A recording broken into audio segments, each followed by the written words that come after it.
Hey everyone, and welcome to a special online interview on Indie Corner. With me today, I have Yanni from Fuzzy Wuzzy Games, as well as Shawn Long joining us from Nintendo Enthusiasts. How are you guys doing today? Hey guys, it's good to be here. We're doing just great over here in Vancouver. Doing good in North Carolina. All right, so Yanni, obviously, you guys have just released the game Armillo on the Wii U eShop.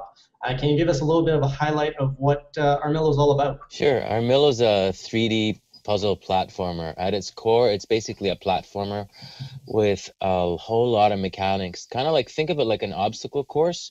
We borrow some ideas from other games like Sonic and Mario Galaxy, but I think what sets us apart is in the way that we kind of make our own sauce. Like we got the ingredients that are ingredients you've seen before, like tomatoes and maybe some herbs and stuff, but the way that we kind of put it together in the experience, I think, is what sets Armillo apart from other platformers. All right, and now Armillo came out on the Wii U eShop exclusively. Is there a reason why you chose the Wii U as your first console to release on? Why not simultaneously release on Steam? The thing with doing multi-platform launches is they take an incredible amount of effort.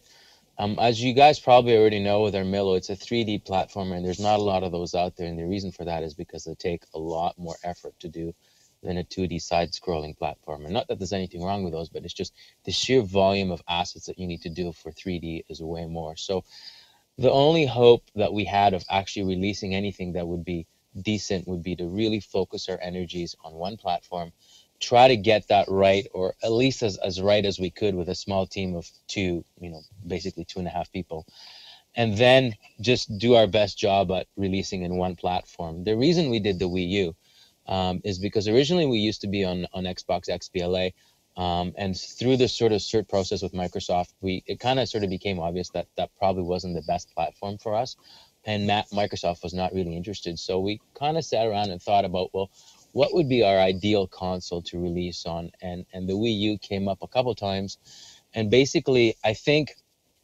to answer your question why we picked that is I think it's the best fit for the game. Like Armillo to me is very much a console type platformer in the genre of the Marios and the Sonics of the world, and I think it really sits nicely on that platform, and to boot, I think most of the users would be immediately familiar with this kind of game. Now, I know you're talking about how you borrowed some basic ideas from Sonic and Mario, but one of the ideas I kind of see Armillo borrowing is the whole mascot thing, which, Sonic and Mario was very common. And during the 90s, you had everyone trying to do a mascot with, Bubsy, Sparkster from Rocket Knight Adventures, all those classic games. Whereas nowadays, you don't really see many new mascots trying to come out. So was that sort of an inspiration for Armillo? Did you want to make a mascot game, or how did that really work? When we started Armillo, I put together a team of about 30 advisors, and those advisors were a wide range of people. Some of them were just gamers that were friends of ours. Some of them were people at Electronic Arts that were CEOs, CFOs, general studio managers, people very high up, audio directors, other indie developers, and all these people we used throughout the process and still use to just get ideas from inspiration and just to help us kind of guide the path of design, marketing, and what Armillo is. So very early we played the game, had a bunch of people come over and play it, and I had Jamie Chang from Clay Entertainment who did Mark of the Ninja. And Jamie's feedback was, this is kind of interesting, but an inanimate ball is not of much interest. Not these days. Maybe 20 years ago, Marble Madness was king and it was great, but you need to engage users on some other level other than just the ball and the mechanics. So he said, basically, you need a character. So we regrouped. We got together with the whole team and kicked around, what should this ball be? What kind of characters do we like? So I've got cats, so I love cats. James, at the time, had a Shiba Inu dog, which was absolutely adorable. So we wanted that in there. I kicked around the Firefox idea, and our art director at the time had 2 rabbits. He still has rabbits. So we basically threw all the stuff at Terry and went, hey, Terry, why don't you take all the stuff and mash it up? So back came about 10 drawings of potential ideas. And then we kicked those around a bit. Terry made some changes. We all put in our 2 cents. We came up with the original Armillo idea, and we all kind of decided that, yeah, an armadillo seems kind of cool because it's hard, it rolls. Yeah, sure, we'll buy that, but it's got to be cuter than an armadillo because armadillos are kind of ugly. So after he came back, Ron did the first 3D model, and then he further refined it and completely changed the eyes, and that's why we ended up there. So we never set out to make a game with a mascot. We just tried to solve the initial problem that we have, which was not a whole lot of engagement for a ball. Very interesting. Now, Yanni, you were also saying that Armillo was originally a concept meant for phones. This is something we had talked about before going live. Can you explain how the design changed over time? How did it go from being the simple smartphone to this full-fledged game on the Wii U? So after we got laid off from EA in 2010, James called me because me and James had worked at EA together, and I'd done a bunch of audio stuff that he was kind of digging. And he said, "Hey, I've got this idea for a mobile game, and I kind of want to start a company. And are you interested in joining?" Because James is one of those developers that really values audio and music, and I think that sort of shows in the end of Armillo. So we get together, and he shows us this game, and basically it's a disc, okay, and you rotate the disc, and you've got a ball, and the ball sort of goes down, and there's lasers you have to avoid, and there's a couple of pinball bouncers and all these things, and we looked at all that, and I think there was 3 or 4 of us at the time. Ron was there, and we're like, yeah, that's kind of cool, let's work with that. The following week, Ron comes back and he's like, hey guys, I kind of took that idea, I extracted the rails, modeled a 3D planet. Here's some vegetation, here's some atmosphere, and here's what it would look like if we were to transpose this onto a 3D plane. So we all just sat back and went, holy crap, what just happened? This thing looks amazing. It looked beautiful. And pretty much we went, yeah, so this looks like a very complicated thing to do. James, is it possible to do this? And James is like, I don't know, man. This is like a 2D thing. It's got fixed vector mapping. It's pretty simple. This 3D thing is like basically, you're talking about a console game. I don't know. It looks pretty complicated. I don't know what we're going to do. So I said, okay, well, whatever. Just have a look at it and see what you can do. 3 days later, I get an email. It goes, yeah, I actually took all the assets from Ron and mapped them into a 3D sphere. And I've figured out a way how to map all the paths. Now we're just going to work in Maya and create some kind of export script so that Ron can work in there, sculpt, and export stuff. So that's how we went from a phone game to an actual 3D platformer. Okay, now an interesting thing, some similarities I see here is, as you were saying, you mapped this to the 3D world, and you had to adapt 2D game design to 3D.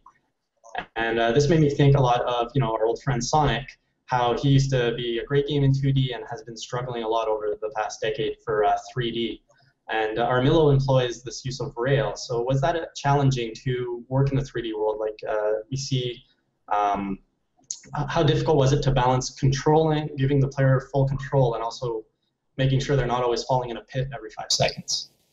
I think that's a really good question because it sort of talks about design and progression. So the rails remove one of the dimensions, so you're only really able to move in one dimension, like usually in a line, and that's how it starts. So that's how we teach you to basically roll and navigate. Once you get good at that, we kind of open it up, and we have some platforms that are open. But at this point, you've learned how to navigate.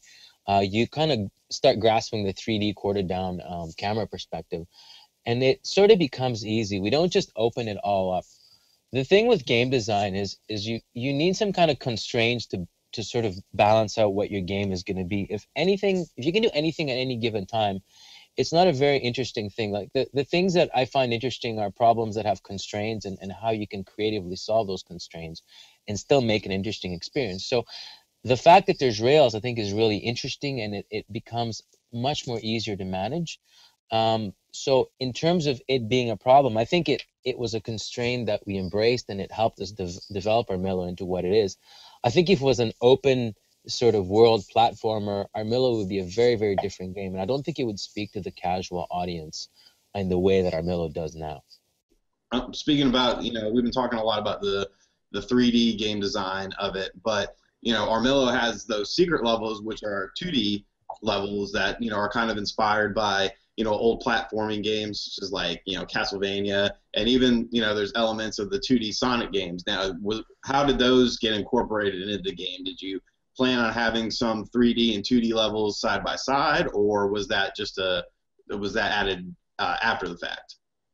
So at PAX 2011, I met with the Amazon guys and some Ubisoft guys and talked to Microsoft. And one of the things that kept coming up was that the game just wasn't going to be long enough. Like we were at that time we were targeting like 2 or 3 hours, and everybody pretty much said, look, we can't sell this game unless it's like an 8-hour game. Now at the point we were kind of flirting with publishers, but we weren't really we didn't really have the whole publisher thing kind of figured out. We were just kicking the idea around. So we knew we'd have to make it longer. Now it's pretty much impossible to do any more content than Armillo already has. The moons were semi-procedurally generated art-wise, and so that gave us another 20 worlds, but that still wasn't enough. Halfway through the process, when we kind of had a cool-down period of about 6 months, maybe 8 months, we weren't really sure what we were going to do with the game. James started working on a couple of mobile games. The second one that he did was a lot like the 2D stages in Armillo. And when we were kind of revisiting okay, we need X number of levels and the gameplay needs to be this long, James had the idea of, well, why don't I work on some of the 3D stuff and factor it in? And instead of some rolling object, we'll just make Armillo roll in 2D and see if we can find some way to sort of break that transition from 3D to 2D and make it so that it's not awkward. Because it used to be that you would find these in a 3D world, and then immediately you would go into 2D, which kind of like broke some of the design rules. So James thought, you know what, I'll make them unlockables. I'll make you go back in the front end, which is basically, 2D HUD stuff. So when you get to the 2D, it's not such an abrasive change of, okay, what happened? I was just playing in 3D now and I'm some 2D thing. So that's how that came about. It was more about trying to merge some of the content that we had on the mobile device and sort of extend the life of Armillo. Right. And of course, we are seeing a lot of life in Armillo with all the moons, 3D moons, 2D platformers. There's just a lot of game to be had in Armillo. And now I'm actually surprised at the price point for Armillo, given that there's so much content.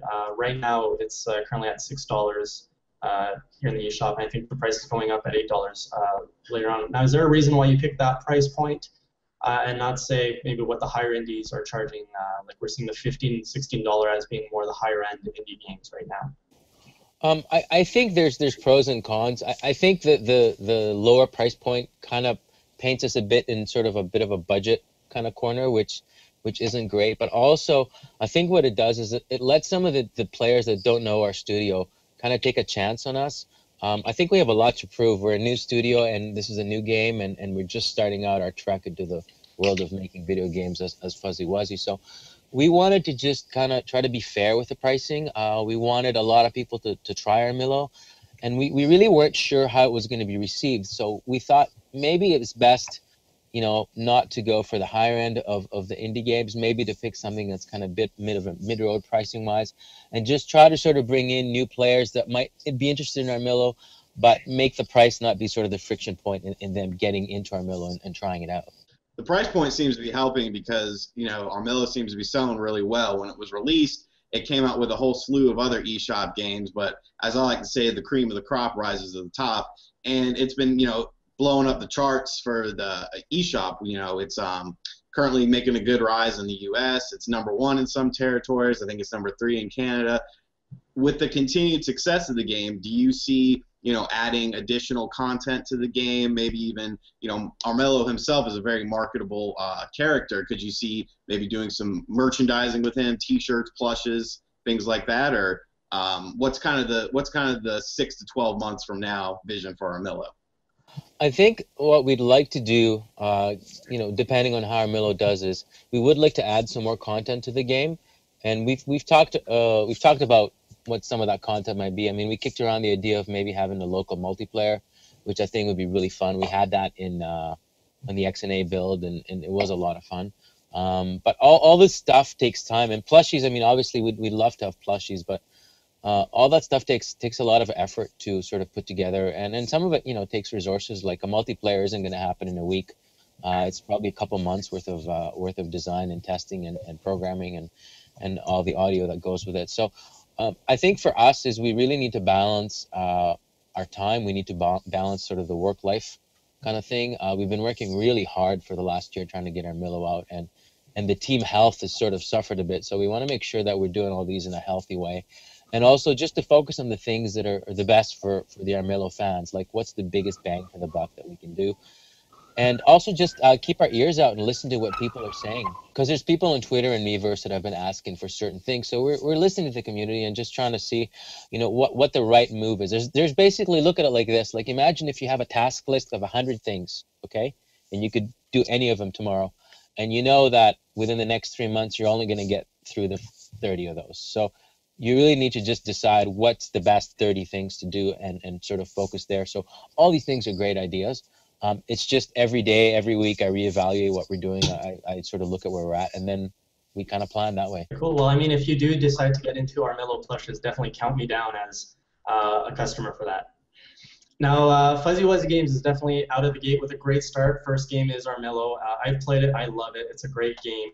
Do you guys have any plans for a follow-up game, or are you still in a cooldown period and you haven't thought that far out yet? I think with a small team like this, it's very hard to multitask to that sort of level, right? I would like to think about other platforms. I would like to think about a 3DS port, although that's going to be incredibly challenging because Unity doesn't offer that, and already our RAM size is massive. So there's things that we can do, and there's other games that we're kind of kicking around as well. But again, it's just like focus on sort of what matters most. And right now, I think what matters most is getting Armillo out there, trying to do a grassroots marketing campaign, get a street team going with Armillo, and just trying to push Armillo out to every country as much as we can. And then just kind of reevaluate in 6 months and just kind of see where we're at, and then decide what sort of the smartest thing to do is. There's not a lot of resources in a small team like this, so you tend to want to do way more than you're capable of. And we learned that with Armillo. I mean, we overscoped it by about 300%. So we want to not try to do that again, because all that really just comes at the expense of team health. So I really want to try to do my best to make sure our team is healthy and happy moving forward, and not just killing ourselves. All right, thanks for that, Yanni. Now that's all I had to ask on my behalf. Shawn, Shawn, did you have anything else on your end? Just wanted to say, for everyone watching, if you haven't picked up the game yet, you really need to. It's a really great game. I've been following it for a while. I did a preview on it initially, and where it came from the preview to where it is now, I mean, it's definitely the best value on the eShop as far as what you get for your buck. So, just want to thank Yanni and Fuzzy Wuzzy Games for doing this. And Yanni, anything else you'd like to say? No, I'm just really happy. There's been about 44 reviews so far. We've been out for exactly 10 days. So I want to just thank everyone who's taken the chance to play Armillo and look at our game and go to the trouble of writing a review and making videos. And you guys are really what is driving Armillo sales at this point. And you guys are the reason why we're out there. So I just want to thank you, and we love you guys, and just keep doing what you're doing. Thank you. All right, well, thank you very much, Yanni. Thank you for your time, and for everyone watching. If you want to watch a feature of Armillo, see what my thoughts about it, you can catch it in Indie Corner, which will be around the same time this video hits our channel. So again, thanks for everyone for joining. Thanks for your time, and best of luck with Armillo.